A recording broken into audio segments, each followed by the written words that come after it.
शुरू करते हैं हम लोग, शुरू करते हैं। काय करूँ, शुरू करो। आज मुझे खुशी है, अरविंद जी आए हैं, मान साहब आए हैं, आपके राज्यसभा के मेंबर जी, इनका मैं स्वागत कर रहा हूं। और क्यों आए अलग बताने की आवश्यकता नहीं है। बहुत दिनों से हम मिलना चाहते थे और बीच में मैंने जैसे कहा कि पूरे देश में से जो प्रमुख नेतागण हैं वो संपर्क करना चाहते हैं, कर भी रहे हैं। मेरी बात हो रही है और अपने देश को अधिक मजबूत बनाने के लिए हम मिलकर क्या कर सकते हैं, यही हमारे बीच में एक जो विचारधारा कहते हैं वही विचारधारा है कि देश को अधिक मजबूत कैसे बनाएं। घाटे में जाने लगेगा। उस आजादी को कायम रखने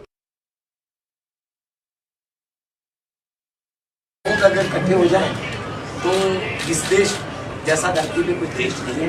तो पूरे देश के 130 करोड़ लोगों का जो कल्याण कैसे हो, हर घर के चूल्हे को जो है वो आटा मिले, हर घर में आग जले, चूल्हे में रोजगार मिले और तरक्की हो, तंदुरुस्ती हो।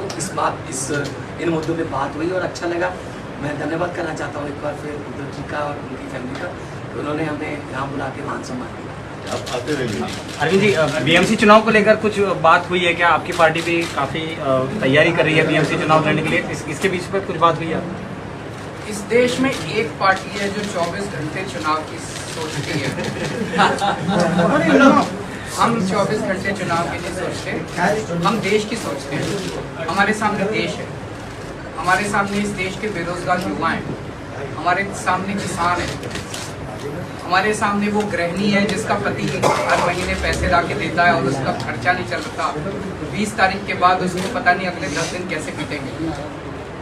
उन मुद्दों के ऊपर चर्चा हुई। जब चुनाव आएंगे चुनाव की भी चर्चा करेंगे, पार्टी है, हम चुनाव तो लड़ेंगे, उस टाइम चुनाव की भी चर्चा करेंगे, पर हम उस पार्टी की तरह 24 घंटे चुनाव की बात नहीं करते। पॉलिटिकल सिनेरियो महाराष्ट्र में चल रहा है, इसमें मैं एक ही चीज कहूंगा, अभी पिछले दिनों जो कुछ घटनाक्रम घटा, उद्धव जी की पार्टी की चोरी हो गई, उनका सिंबल चोरी हो गया, उनका नाम चोरी हो गया, उनका सारा जो था वो सब चोरी करके ले गए।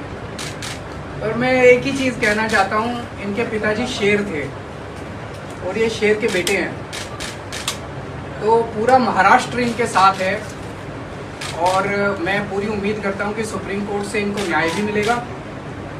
और मेरा अपना मानना है कि ये सारे आने वाले चुनाव जो हैं वो स्वीप करने जा रहे हैं उद्धव ठाकरे। तो सर, आप क्या सोच रहे हैं कि आने वाले समय में अगर महाराष्ट्र में चुनाव लड़ते हैं तो उद्धव जी के साथ आप अलायंस करेंगे, क्या सोच रहे हैं? जब चुनाव आएगा आपको सारी बातें बताएंगे। आज बहुत कॉलेज देखने को मिला है फिर से और कई फाइल भी होकर इस तरीके की खबर आई स्टैंडिंग कमेटी इलेक्शन। मैं क्या बताऊँ, ये तो आप उनसे पूछिए। गुंडागर्दी के सिवा उनको कुछ काम नहीं आता। अगर वो इतना देश की जिम्मेदारी उन लोगों को दी हुई है, अगर वो देश के बारे में सोचें तो देश बहुत तरक्की कर सकता है। चारों तरफ गुंडागर्दी, चारों तरफ ये, इससे देश आगे नहीं बढ़ता। हम आपस में क्यों लड़ते हैं? हम आपस में इतनी गुंडागर्दी क्यों कर रहे हैं ये लोग? भाई, जब दिल्ली की जनता ने 134 सीट हमको दी, 104 सीट उनको दी, तो मेयर तो हमारा ही बनना चाहिए। 2.5 महीने से मेयर ही नहीं बनाया, डिप्टी मेयर तो हमारा बनना चाहिए, स्टैंडिंग कमेटी तो हमारी होनी चाहिए, बना ही नहीं रहे, रोज लड़ते हैं। बताओ, मेयर का चुनाव कराने के लिए अगर हमें सुप्रीम कोर्ट जाना पड़ेगा तो ये तो दुख की बात है। अरविंद जी, एक सवाल ये था कि विपक्ष के नेता लगातार आरोप कर रहे हैं कि सेंट्रल एजेंसियों का इस्तेमाल किया जा रहा है। दिल्ली का सिनेरियो, महाराष्ट्र का सिनेरियो, इस विषय पे आपकी उद्धव जी से कुछ गंभीरता से डिस्कशन हुआ है? देखिए, कायर लोग इस्तेमाल करते हैं, ईडी और सीबीआई और ये सारी एजेंसीज का इस्तेमाल कौन करता है? कायर लोग करते हैं। करने दीजिए उनको, उन्हें हमसे डर लगता है तभी तो करते हैं। आपके घर ईडी नहीं आई, आपके घर सीबीआई नहीं आई, इनके घर आती है, मेरे घर आती है। परसों ये कह रहे हैं मनीष सिसोदिया को गिरफ्तार कर लें, हमें कोई फर्क नहीं पड़ता, जनता देख रही है। अंत पंत में सच्चाई की जीत होती है, झूठ झूठ होता है, सच्चाई की जीत होती है।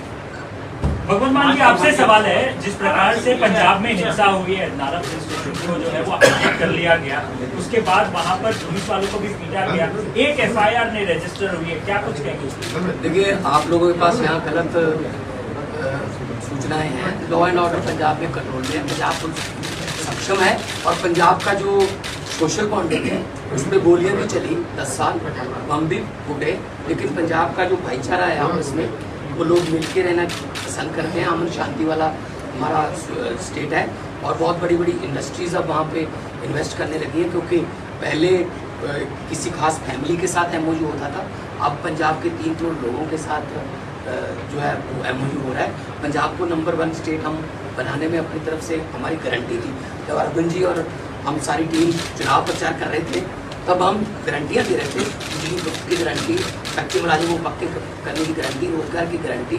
तो मैं तो मतलब यही कहूँगा कि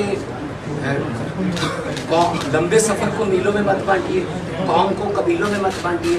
एक बहता दरिया है मेरा भारत देश, इसको नदियों और झीलों में मत बांटिए।